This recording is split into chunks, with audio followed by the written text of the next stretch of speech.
Hello, everyone, and thank you for joining us today. My name is Katie Krasucki, and I coordinate career services for the Penn State Hazleton campus. And on behalf of the campus and our Women in STEM committee, we're honored to have Raven Baxter, also known as Raven the Science Maven, here with us today. Just a few housekeeping items before we get started. The session is being recorded. The question and answer feature will be live throughout Raven's talk, so please submit all questions and comments using the Q&A function, and a member of our team will monitor this feature, and Raven will answer your questions at the end of her talk, but you're more than welcome to send them in as you think of questions. And now to introduce Raven, I'd like to welcome Dr. Elizabeth Wright, Director of Academic Affairs at Penn State Hazleton. Hi, everybody. We're so glad that you're here today, and thank you, Katie, for getting us started.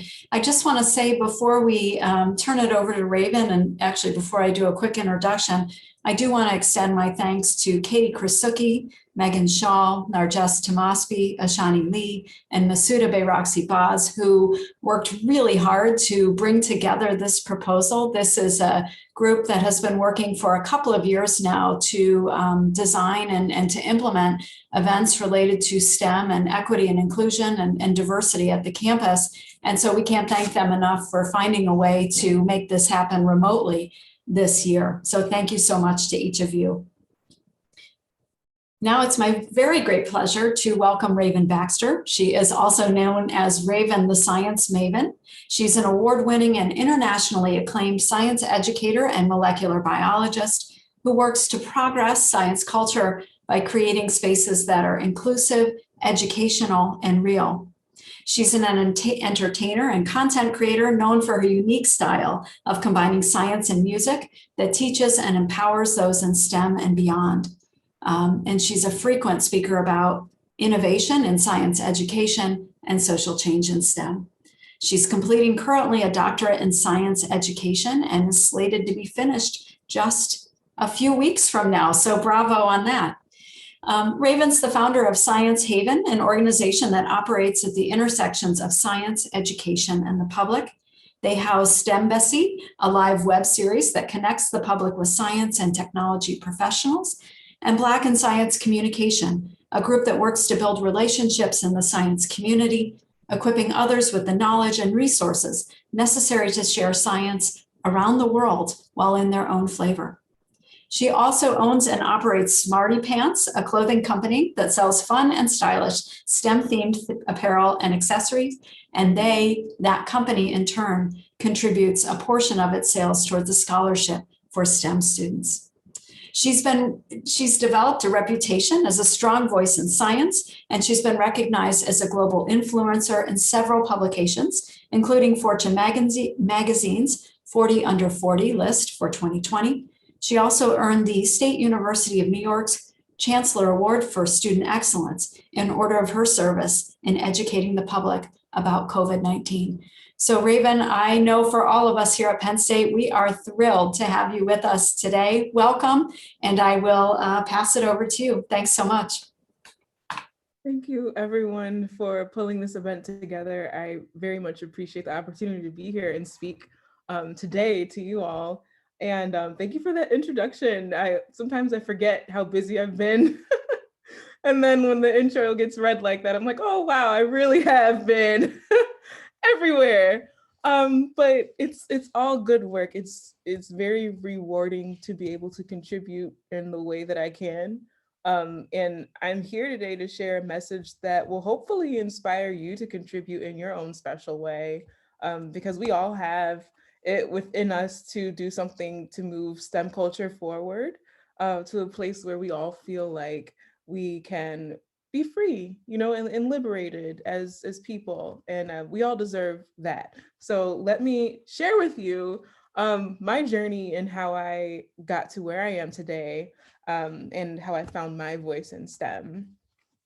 So before I get started, I want to be very transparent. I'm dealing with allergies and I have a little bit of a cough. So I'm okay. I'm not sick. I'm just, you know, struggling a little bit. But anyways, let's get into it. So I want to talk a little bit about how I got started, because it definitely impacts where I am today. I started out as a child very intrigued by the world around me. And maybe some people watching today feel the same way, where you feel like you might have just been into everything. You know, naturally, scientists have a lot of questions about the world. So I was digging in the dirt. I was jumping off of swing sets, trying to test my physics. I was looking at the clouds, trying to identify weather patterns and cloud formations. And, I was just a very inquisitive child. And that's where my scientific inquiry began. And luckily, I had a mother who was very in tune to that and tried to put me in as many opportunities, informal learning opportunities as she could afford. But eventually, I actually made my way to space camp. And at space camp, I spent a week away in Huntsville, Alabama. I'm from New York State. So I went all the way down to Huntsville, Alabama for a week. And there's a camp at the US Space and Rocket Center. And they teach you, basically, they put you through junior astronaut training. And so that means like learning how to basically fly a space shuttle, which was really neat. We did mock flights. So we would do role-playing activities in mission control and in the pilot's seat. And we did a little bit of G-force training and a centrifuge, which was amazing. But we also did some high altitude simulations. And that is when I learned that I was afraid of heights. And ironically, I went to space camp because I wanted a career as an astronaut. So you can imagine me discovering my fear of heights at space camp was life-altering for me at the ripe age of 10 years old. So I quickly had to shift my sights literally back down to earth. And I continued asking questions. I loved, well, at the time when I was 10, there was a lot of conversation about Al Gore, right? I remember Al Gore came out, I think maybe it's called The Inconvenient Truth, and everybody's like, climate change. Climate change was like the thing. And I was like, oh, so there's problems here that we need to figure out. Got it. Like there's actual science problems that we need to figure out. And that's kind of when it clicked for me. I want to solve problems. Like I want to fill gaps. And I ended up a few years later, going to college at the age of 16 for environmental science and policy at the State University of New York College of Environmental Science and Forestry. And wow, that was an amazing experience. I think if anybody's ever looking for a program that's super hands-on, being at a school that was centered around the environment, even my math classes had to do with the environment. They took us outside to do calculus on the sidewalk, or our biology labs were in a forest. They would bus us all out to a forest and we would be knee deep in a river, flipping over rocks to find salamanders, and catch invertebrates and everything like that. It was really special. And I learned the importance of hands-on learning and really just infusing the subject area into what you're teaching in a strong way. However, I was 16, right? And I was really not ready for college at that point, even though I came from a family that was very college educated. Everyone in my family either has a bachelor's degree or a graduate degree or something, but everyone's been to college. Even my great grandparents have been to college. So when I went to college at 16, everyone's like, oh, Raven's got it. We've all done this. Like, come on, girl, just go to college. It's your turn. Bye. So here I am in a completely different city, 3 hours away from home. I don't even know why I'm there. I'm like, why did you guys drop me off here? Like, I understand I'm at school, but like, what am I actually supposed to be doing here? I didn't know how to study. I didn't know. I was very smart, which is why I was at college at 16, but I didn't know how to apply that intelligence to my scholarship. I didn't understand that, like, unlike high school where you have your friends in your classroom and then you go home and you stay with your parents, in college, your friends are around all the time, all the time. You know, you go to class with them, you live with them, you eat with them. It's just you and your friends all the time. And I didn't understand that I needed to find a balance. You know, I'm like, oh yeah, we're doing everything together. My grades were terrible. I actually ended up with a 0.6 GPA. 0.6 GPA. I hand clap because that's impressive to me. You know, even just a side note, even as when I've worked in higher ed in administration, I've never seen a GPA lower than that. So I always tell my students, you can't outdo me. But I ended up failing out my freshman year. I was on academic probation. The whole ordeal was very terrifying because they send you a very scary letter in the mail that's like, you know, we see that you're not doing well, and if you don't get your grades up, we're gonna send you home. And that gave me so much anxiety. And even after that, I didn't perform well. So I ended up coming home, kept my friends, but I couldn't keep my place at school. So I came home, I went to a community college, and being at a different school that wasn't discipline focused like the one I was at previously. I was at a community college that was very general liberal arts. I kind of had to start from scratch and figure out who I was again, you know, and what I wanted to do. And my perception of myself as a scientist was a little bit challenged at the time because I'd done so well my entire life. And I got to this point where, you know, I failed out of school. Like, that's major. All my friends are still at school and I'm here. But I ended up retaking all of my classes. I got straight A's at the community college.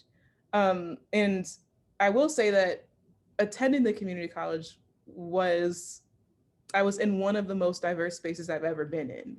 Like, my lab partner for anatomy and physiology was a grandmother of 3.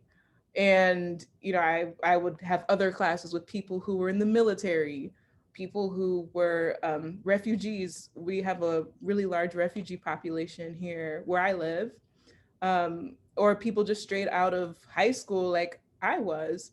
And I learned a lot about myself and about other people, and like appreciating other people's stories and understanding that even though we all come from different walks of life, we're all here for the same reason, which is science, right? And there's something that we have in common about that. And there's room to really share with each other that joy. So I really learned about that in community college, in addition to getting my grades up so that I could leave and get the 4-year degree that I really wanted. And so I transferred out to a state college, Buffalo State College, and majored in biology. I actually switched over from environmental to biology. And there was just a process there. Genetics was a required course for the major. Really, at the time, I had no desire to study anything that was microscopic. So I was skeptical of the genetics class. I'm like, why would I study microscopic things? We can't even see it. Like, why would I do that? I ended up loving it.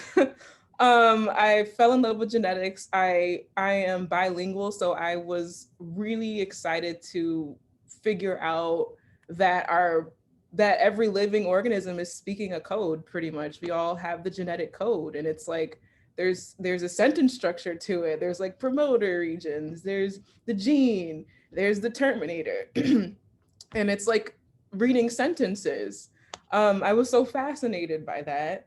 And I went down that rabbit hole, never came out. So, you know, I graduated. My bachelor's and master's degrees are both focused in molecular bio. And I had a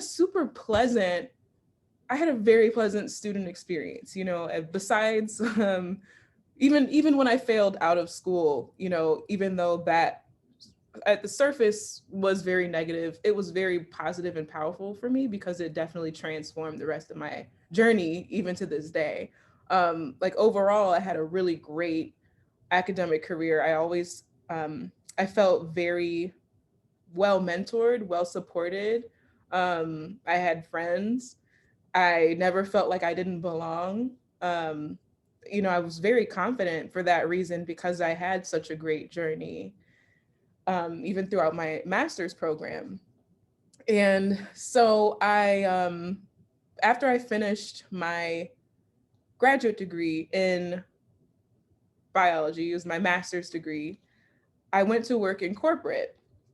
And I don't know if anybody in here has ever worked in a corporate scientific setting, and can compare it to working in an academic scientific setting. I will say that there are a lot of contrasting characteristics between the two. One of the biggest contrasts would be the culture. In academia, at a college university, there's a little bit of, I found that there was just a little bit more room for error, a little more room for growth. Um, I felt like there were more resources to support you as an individual in an academic setting. But when it came to the corporate setting, I didn't feel like those were present, at least in the environment that I was working in. It was very fast paced, high stakes type of research that I was doing. And one mistake could cost easily $100,000 easily in a day. And so you really had to not only be confident as a scientist, but also make sure that your skills are on point, because they don't give you as much training as you might need sometimes, but some places definitely might. But the other contrast that I saw was the diversity aspect. When I worked in when I transitioned into the corporate setting, I noticed immediately that I was just the only chocolate chip in the cookie, meaning there were actually lots of women there. It was predominantly of women working in the lab. Men were in the management, which is another problem we can talk about later. But many of the people doing the work were women. So I definitely felt, I didn't feel alone as a woman. However, I did feel alone as a Black person. I was literally like in an 8-story building. There were only 2 Black people, the security guard who was at the front door. Actually, no, sorry. 2, the janitor, the security guard, and then me, in an 8-story building filled with people. So those are the only Black people. And it felt like it, it's not to say that there's something, yes, we do want diversity, but it's, if you are not feeling like you're the only person in the room, that's a better experience than feeling like you're the only person in the room. And I felt very alone. It was, even though there were plenty of women around me who were, they were good people, they just didn't, they did not really understand how to communicate with me, which was really weird because I'm very friendly and I am communicative.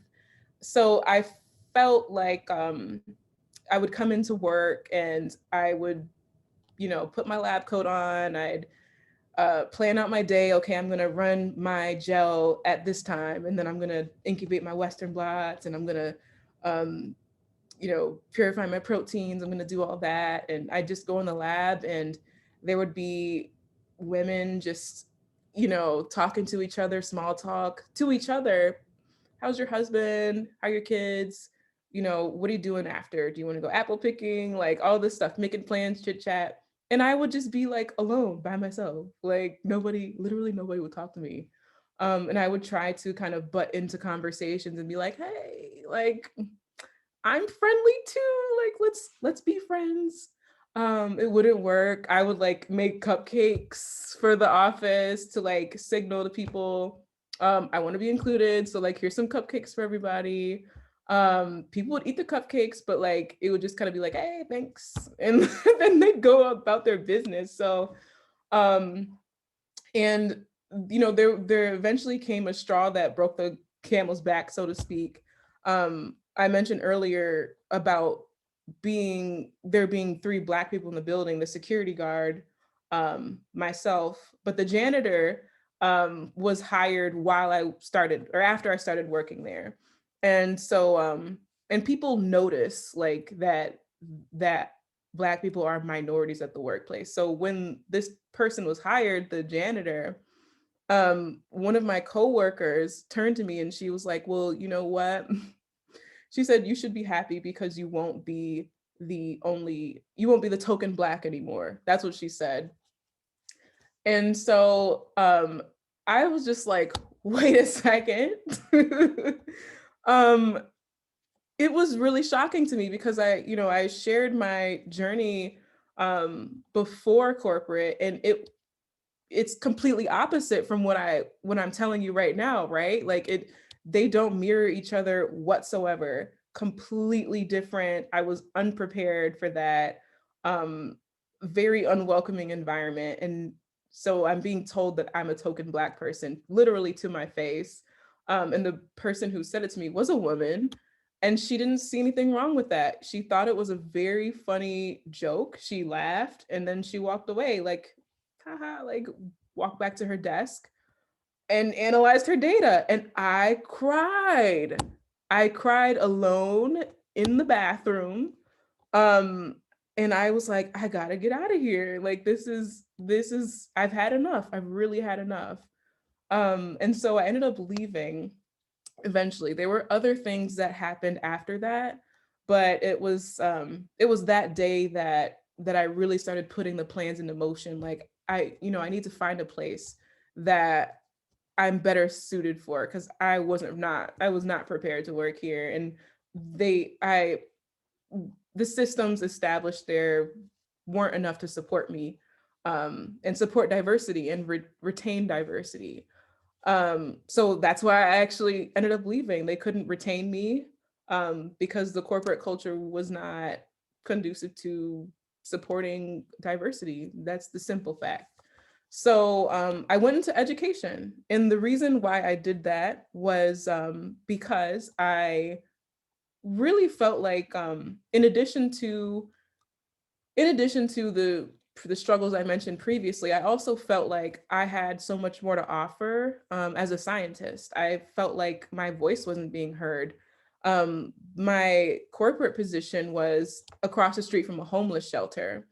And every day, at lunchtime, I would stand at the window, we're at the top floor. So I'm looking down across the street at these kids who are homeless, living at the shelter, and they're playing out in the playground outside. Like, they're having the time of their lives.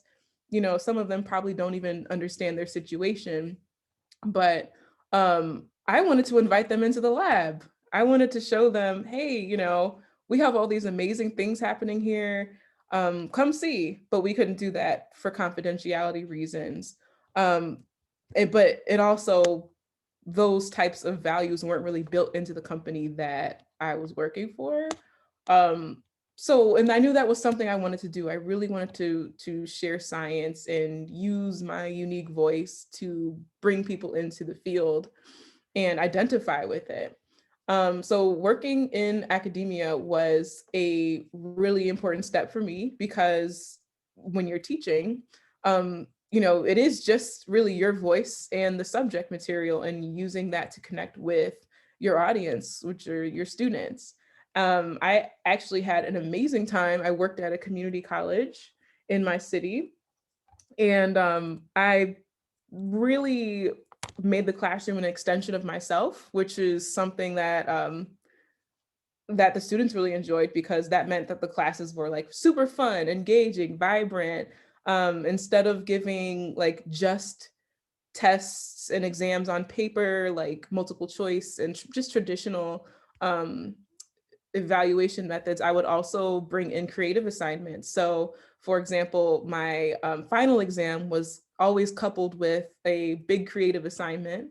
And that meant that the students could choose literally anything they wanted to talk about that we learned about that semester and present it in a creative way. But it had to be a completely original idea, nothing I could find on Pinterest or anything. So what ended up happening was, like, for example, when I was teaching human biology, a student came in And she wrote a spoken word poem about love, and she connected it to the circulatory system. And the students, they give me their ideas and their projects in advance. And so I surprised everyone by bringing in candles. And so I lit a bunch of candles. I probably wasn't supposed to do that, but I did it. I lit a bunch of candles in the classroom, turned the lights down, and like she almost broke down crying because it looked like romantic, but we were just celebrating her love poem. And so she read her story, and we're just like, snapping. It was really cool. I also had someone make a board game about the digestive system. It was called Shoots and Poops. It was a play on Shoots and Ladders. And it was hilarious because they built in jokes into the game, but the game was actually really educational, which was surprising because it's really hard to make it. Well, actually, it's probably easy to make a funny game about poop, but that's another story. We had a lot of fun is the point, playing the game, and we learned. And there's so many other examples. I mean, songs, music videos, live guitar performances, skits, you name it, these students did it. And every semester I did that, the students tell me, Professor, I've never really, they say something along the lines of, I've never really had the opportunity to represent my voice in class, or I've never had this opportunity before. And almost all the time, the students say like they want more opportunities to do that. They want more opportunities to exercise their voice in their everyday classes. And so that's always stuck with me because that's something that I've always wanted as well. But there was one thing that did happen while I was working at the school. And this is, again, like bittersweet. But on my first day working at this position that I'm talking about right now, I actually almost had the police called on me because it was my first day at work and somebody didn't recognize me in the faculty mailroom. And they asked me for my identification, which I provided. And they didn't believe it was real. Like I had an actual faculty ID with a microchip in it and everything. Like it scans into the printer. It's like the real deal, Anyway, so I show it to them. They're like, that's not real. I'm going to call the police, and their rationale was that I didn't look like I could work there. They said it actually said I didn't look like a scientist. And this is all happening after I gave them my faculty ID. And I'm like, this is uncomfortable. Like it wasn't lost on me that literally every place that I had worked in after I had graduated from grad school, I had people who were my coworkers literally telling me that I don't belong in the place that I deserve to be in. Like very comfortable voicing their bias, very comfortable making me feel like I am a token, that my voice is like invalid, that I'm just like, some weird, I don't belong. It was very offensive. But what happened with me was I was super tired, I felt like I was working so hard to impress people around me, to get people to like me, to get people to really, I just identify me as equal, honestly, but I wasn't getting that back. And I said, well, you know what? I'm going to throw all these respectability politics out the door. And I decided to do things my way. And I had kind of like a epiphany, right? And this happened, it happened right before I started my doctorate. I made a music video. It's called Big Old Geeks. And Big Old Geeks, I actually kind of want to play it for you all, but it's a music video that I made that really, I honestly don't know what came over me because I'd never done anything like this before, but I said to myself one day, I'm tired and I want to make something so empowering for women in STEM, especially women who look like me because of what I had experienced and all the things that I just told you about. I wanted to make something that completely shattered this idea that we have to conform to all of these images, these impressions of what a scientist looks like, how we're supposed to walk, how we're supposed to talk. I wanted to make something that showed liberation, and not aligning with what boxes are pushed on us as women in STEM.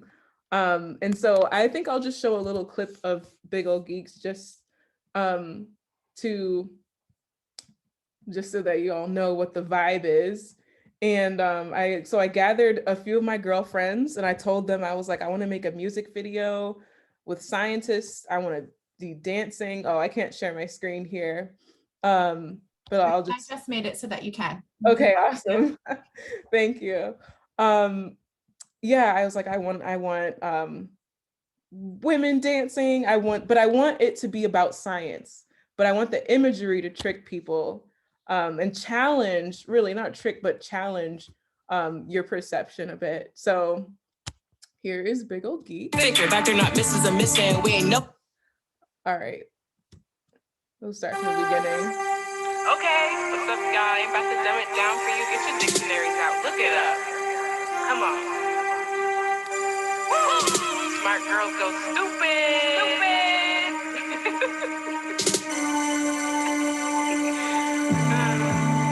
Let's go. Cut it, run it, cut it. We some big old geeks.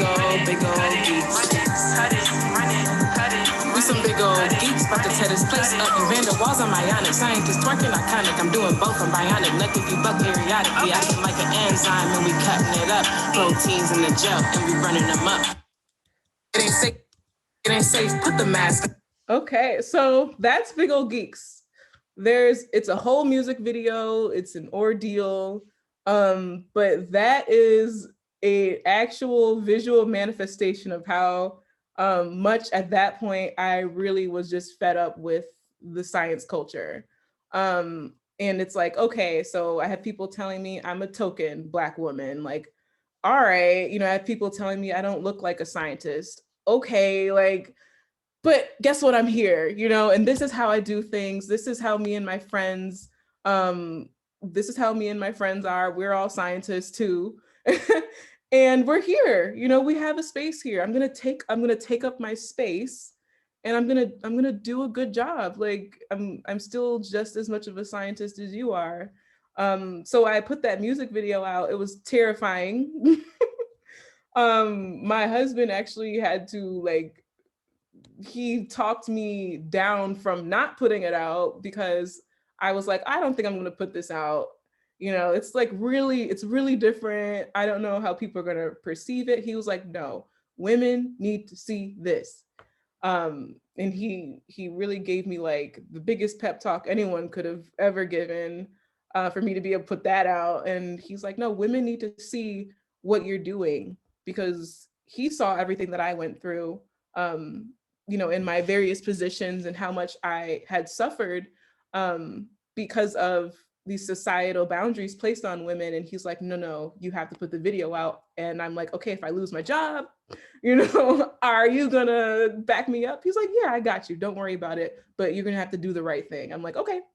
So I put it out and crossed my fingers, hoping that the world wouldn't end and the sky wouldn't fall. And what ended up happening was literally the complete opposite of what I expected. I had so many people, not just women, not just Black women, people of all backgrounds, all genders, reaching out and saying how influential that representation was for them, because they sensed the liberation that we were expressing in the music video. And they identified with the liberation. They also felt like their they had been holding back, you know, and that they had kind of lost a piece of who they were as they were pursuing their STEM journey. And they felt like they sensed that they could gain some of that back through watching and through having that type of representation, and that it was inspiring to them. And that was really shocking to me because I think I maybe inadvertently had that purpose. But I didn't quite think that through. You know, I was really just acting on instinct. And so I decided to study. The responses to my music video. And just a fast forward a little bit to my dissertation, I have some findings that were really incredible, being that of the Black women that responded to my video, I actually interviewed 50 Black women, and of the 50, 25 have STEM careers and the others don't. So of the half of the group that didn't have STEM careers, almost all of them had never seen a Black woman scientist in any media. And then almost all of the women who didn't have STEM careers said that they would have pursued a STEM career potentially if they had this type of representation as presented in the Big O Geeks music video that I just showed you. They had just never seen it before. They didn't know it was possible to be a liberated woman in STEM. They just had not occurred to them. And my dissertation, when it comes out, you'll be able to read synopses of everyone's individual stories, and they're very powerful. You know, it's way more than I can share today in the time we have, but I can't wait to share it when it's finally published. And, you know, going along that same note, I later released another music video that includes more women in STEM specifically. This is called HBIC, Head Boss in Charge for short. And I'm going to share this video. I do want to play this whole, I know we're running out of time, but I really want to play the whole thing because I really like this music video, and other people do too. So here's HBIC. Hey, boss girl that B.I. I'm the HBIC. See me in the lab with the drip, no D.I. Girls taking over and it ain't gon' be mine. Hey, boss girl that B.I. I'm the HBIC. See me in the lab with the drip, no D.I. Girls taking over and it ain't gon' be mine. I got the guts and I ain't talking about no GI. Call me Western Block, man, no TI. Pull up to the joint, it's mad dry, and I see why. Everywhere I look wasn't a person who could be I. Principal investigator, top of the line numerator. Got so many degrees, you would think it's an incinerator. Throw it in a circle like a particle accelerator. Make your heart stop, go ahead, get the defibrillator. Hey, boss girl that B.I. I'm the HBIC. See me in the lab with the drip, no D.I. Girls taking over and it ain't gon' be nice. Hey, boss girl that B.I. I'm the HBIC. See me in the lab with the drip, no D.I. Girls taking over and it ain't gon' be nice. I'ma set it off, I'm the bomb and the detonator. Haters couldn't do the math, had to get a calculator. I'm up in the hood, got some cells in the incubator. Global impact, science maven, I hear maybe craters. Poppin' cause I'm poppin' and I'm corny, that's a mode. Call me Colonel, run the system, I don't cheat, I got the code. Gotta put my sisters on like it's an underground road. Watch us hold it down on 10 toes, never fold. Hey, boss girl that B.I. I'm the HBIC. See me in the lab with the drip, no D.I. Girls taking over and it ain't gon' be mine. Hey, boss girl that B.I. I'm the HBIC. See me in the lab with the drip, no D.I. Girls taking over and it ain't gon' be mine.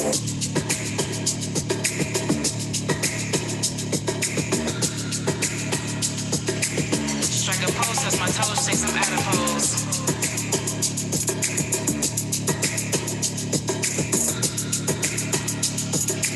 Strike a pose, touch my toes, shake some adipose.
Okay.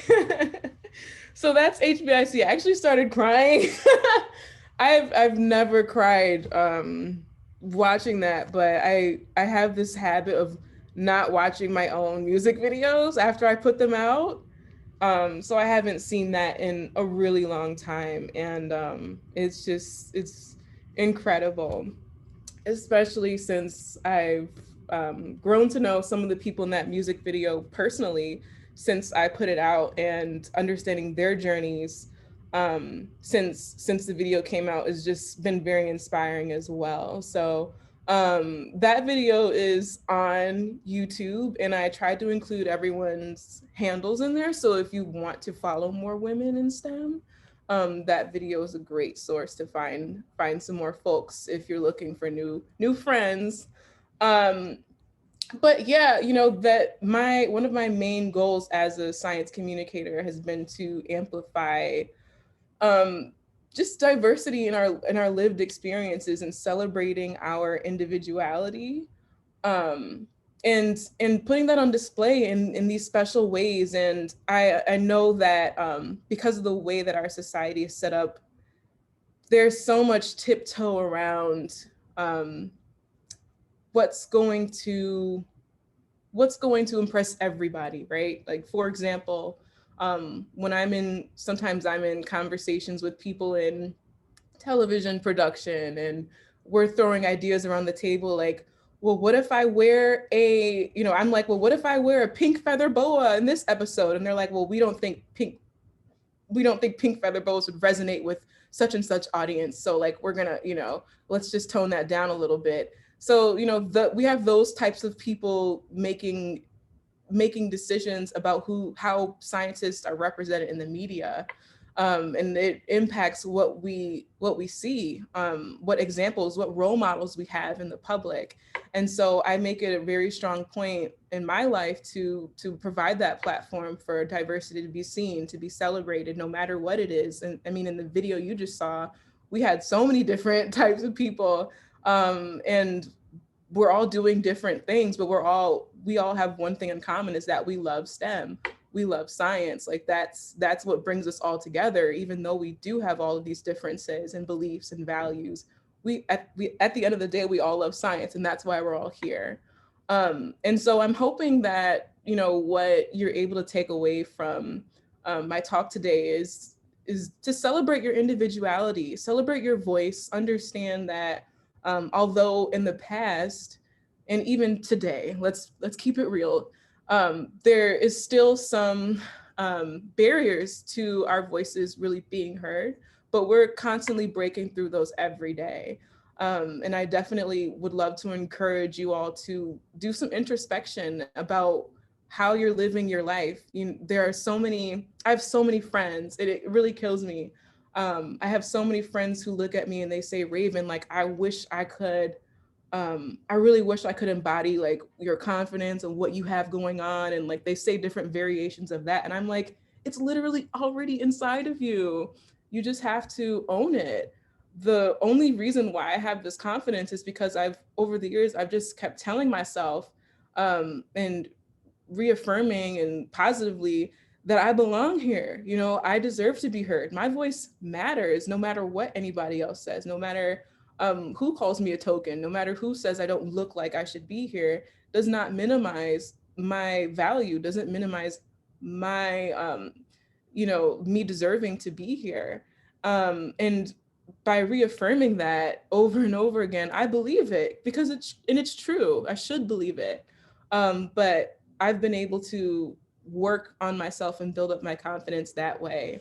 And it's a process. It's not something that happens overnight, but really just believing in yourself and also having groups like this group to support each other in that journey it's so important.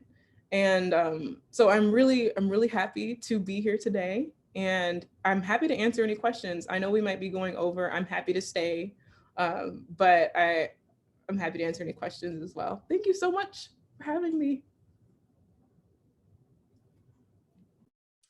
Raven, thank you so much for sharing your story. I really enjoyed listening to you talk about your experiences and share with the group. We do have some time. Our event was scheduled to go to 1:20, so we do have some time for questions and answers. So at this time, if anyone would like to put them into the question and answer feature of the webinar, we'd be happy to send those over to Raven and get your questions answered.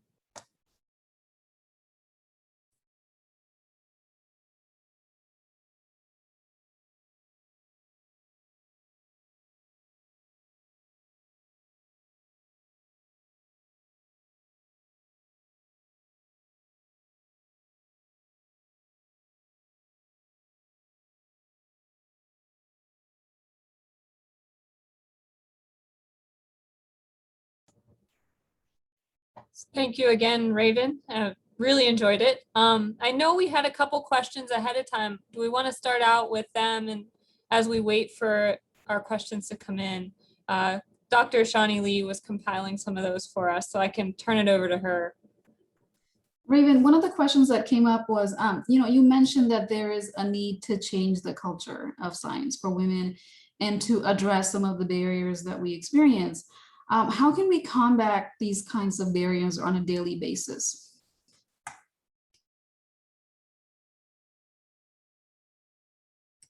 Oh, sorry, I didn't realize I was muted. That's a big question.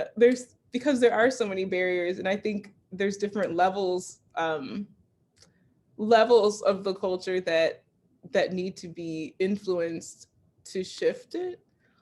But as far as women in STEM goes, one thing that I would love to see is more women in senior positions.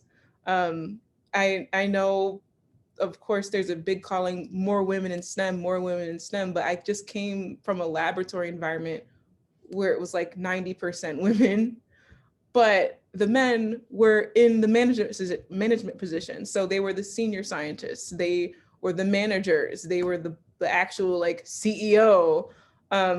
And some of my negative experiences were not from the women, they were actually from the men.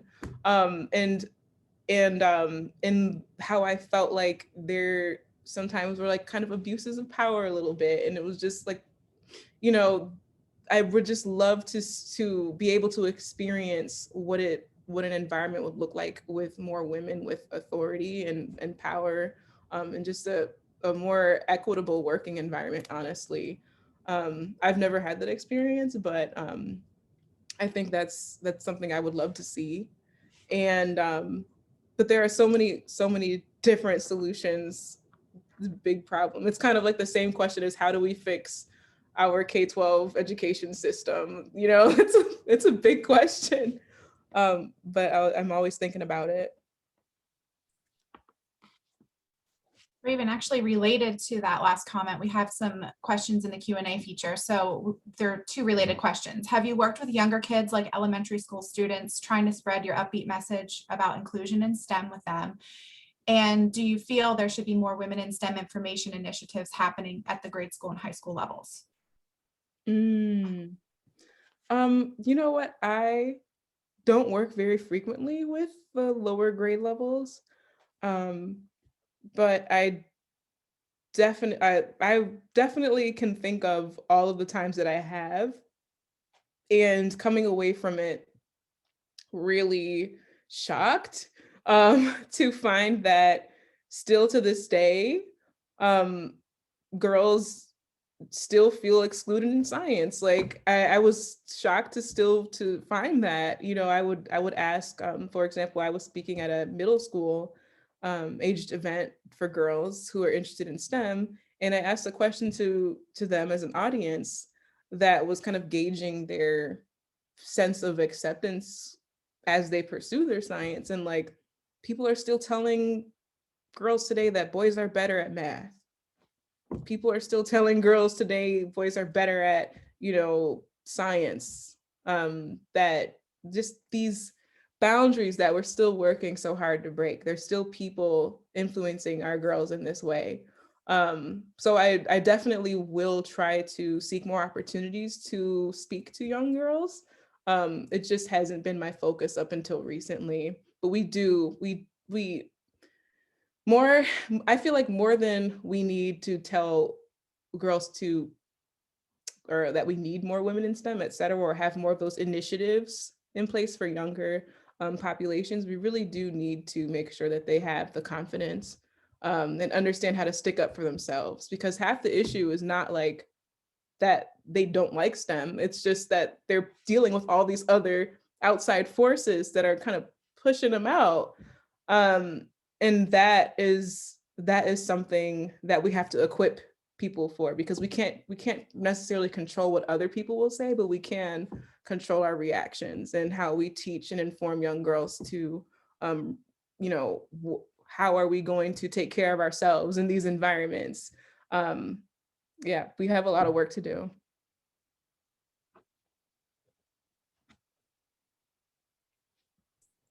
We have some more questions in the Q&A box. One of them is, do you think that in general people are suspicious of science and its achievements? For example, we see suspicion about vaccines and people choosing not to have them. What can we do to help people understand the power and beauty of science in general? More fairs, more publicity in the media, etc. Ooh, so yes, another great question. I will say that in my experience, what has really helped me communicate with people who are skeptical about science, and let's see, you brought up vaccines. In one case, I actually was in a conversation with someone who was attacking me. And you know what, when it comes to anti-vaxxers, I kind of let people attack me because I don't know where they're coming from. I don't know what kind of prior experiences or information they've had. And I definitely don't want to be combative because of that, because we each have a story. Again, we all have a voice, even though we might not agree. So I'm not going to be disrespectful. I will listen. And so this person was attacking me, and they're like, well, you say you're a scientist and you say you've done this and that. Well, why should I trust you? And I'm like, well, I don't know why you should trust me. However, let me tell you a little bit about me. And so I ended up basically telling them literally everything I just told you all about my life story, about how, I grew up loving science. I went through a lot of struggles, a lot of roadblocks and people who tried to get in my way. But I always loved my community. I always loved sharing science. And the reason why I do science is because I'm passionate about other people. I'm passionate about like caring and providing for others. Like that's why I'm in science, right? And obviously I think science is interesting, but my main priority is connecting with other people. And then the person was like, oh. And they told me that they actually, up until that point, hadn't really quite realized that scientists were people too. Like that's what they actually said. And that sounds weird, but when you think about how we've been, how our culture is, our culture really informs us to be very impersonal.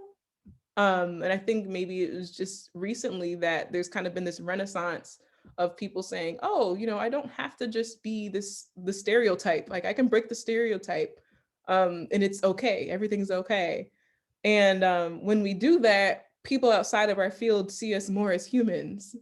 And so the person was like, oh, okay, like this is the first time I've really seen a scientist as a person. And then they said, I might get the vaccine now. I'm like, okay, well, there you go, and I'm not saying that is the one bullet solution to all of this, but it's definitely a step in the right direction.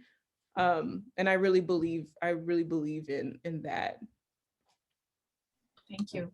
And I think, Raven, you do such a nice job of taking such complex and sometimes controversial topics and making them understandable so people can make better informed decisions. So I love that answer. And I think, just keep moving and keep pushing that way. And you're making a difference in your own way as well. So we have another question here. Besides genetics, what else pushed you to be a molecular biologist and overall scientist? Protein folding. That's such like a niche area, but I took a class on protein folding when I was in graduate school, and I think maybe it was just so profound to me. It felt like a Legos class, and I think I recently put out like a giant thread on Twitter comparing protein folding to Legos, because that's truly how I see proteins. It's like really awesome Legos that build these amazing machines in our cells. And there's so many different types of machines in our cells and molecules doing all these different things. It's like you can never run out of things to look at, like, and they interact with each other. Like there's signaling cascades. There's there's so many things happening. And so, gosh, I had one thing that I was going to mention, and now I can't remember it. Oh well. Protein folding. That's actually what my master's thesis is about. So, but don't read that. Well, I don't know what any of that is, but, Okay. but I'll learn. I'll read it for sure. Are there other questions anyone else would like to submit? Oh, we have one more. Just like libraries have empowered our reading, should we have labs come to the community? How would we do that? I love that idea. Actually, just yesterday, I had this idea of an adults only, 21 and up, like traveling lab where we can, like, I don't know, you know how they do I don't like paint night, like have a lab night portable party and invite people in the community to have a party and do science experiments and kind of bring science into communities and like make it something that's more normalized. But I don't know if I have time for that. So, but I would do it. I think it's amazing. Like the more we can normalize science and kind of fill in the gap where our formalized education is failing. Shout out to K-12 science education. The more that we can make up for it in our adulthoods for other adults it's gonna be good. Because adults are making all these decisions. They're voting. They have the money, and the way that they operate really is impacting our society, especially when they don't understand science or support it. So we definitely have to reach out to more adults as well as children.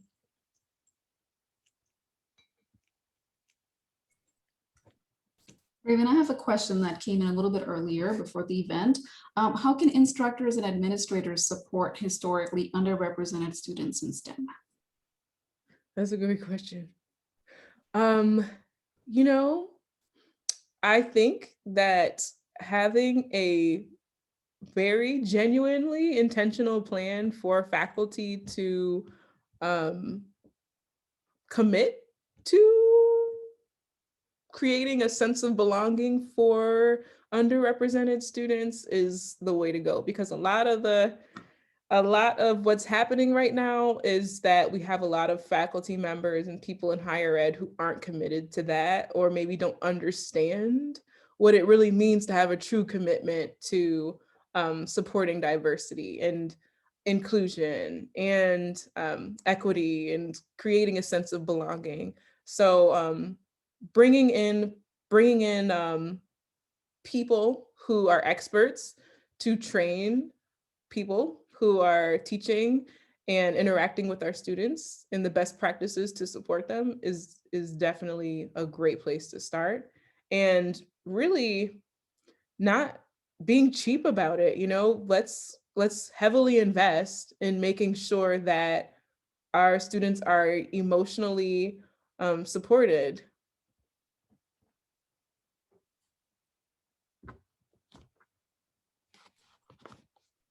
These are great questions. We have another one in the Q&A. So it says, since science curricula are demanding in trying to promote STEM, particularly among those who might be fearful of it, how do you strike a balance between making STEM attractive, but also letting folks know that it's not all slime and volcano fun? Let's see. That's hard. But the best that I can do at this point where I am is be really vocal about that, you know? If you go on my social media profiles, I feel like at least once every quarter, I have a breakdown where I'm like, stop asking me to come make slime. Like, please, like, I think slime is amazing, but just about every week I have a request to come for me to come into somebody's org and make slime. Amazing, but I also have other things to offer, and I don't make slime as my career. That's not really true to who I am. So, you know, and again, I had like a rant the other day where somebody asked me for my professional photos and like headshots and stuff. And they're like, do you have anything, pictures of you working in the lab and of you doing science? And so I'm like, yeah, I have those pictures. So my pictures are like me waiting for the centrifuge to stop. And I'm just like, literally just standing there, me literally just sitting there next to the incubator where my cells are. What else was I doing? Just me waiting there's a lot of waiting for what I do, and it's not this explosive stuff. And plus I'm a molecular biologist, so you can't even see what I'm doing most of the time, you know, unless there's some type of color reactive reagent that I'm working with. So I gave them those photos and they're like, do you have any other photos to send us? Like, because we can't really tell what you're doing here. So like, do you have any food coloring in like test tubes and stuff? I'm like, oh no, I'm not, I'm not gonna stage a fake cheesy science photo op for you guys. Like, you're just gonna have to accept that this is what scientists do, what we look like when we're doing what we do, you know? And they were like, okay, I think they took offense to it, but I really had to keep it real with them and kind of shut down this stereotype that we are blasting volcanoes and making slime and gosh, all of these, the elephant toothpaste. We don't do that in a cancer research lab.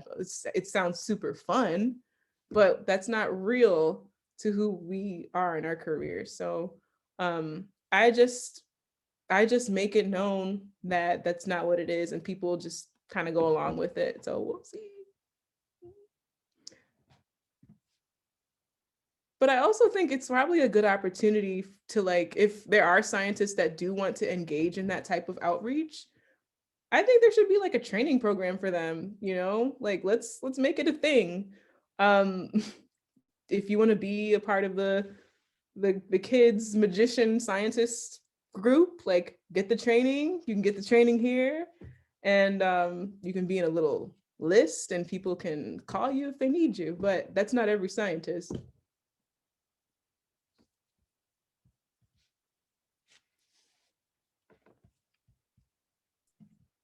Okay, thanks, Raven. So that was our last question in the Q&A, and we have a 1 minute left. I think you've covered a lot, and we certainly listened to your story and your background and your inspiration for those of us in the virtual room today. I hope that you've felt inspired either as a student or in a faculty and staff position to support your students.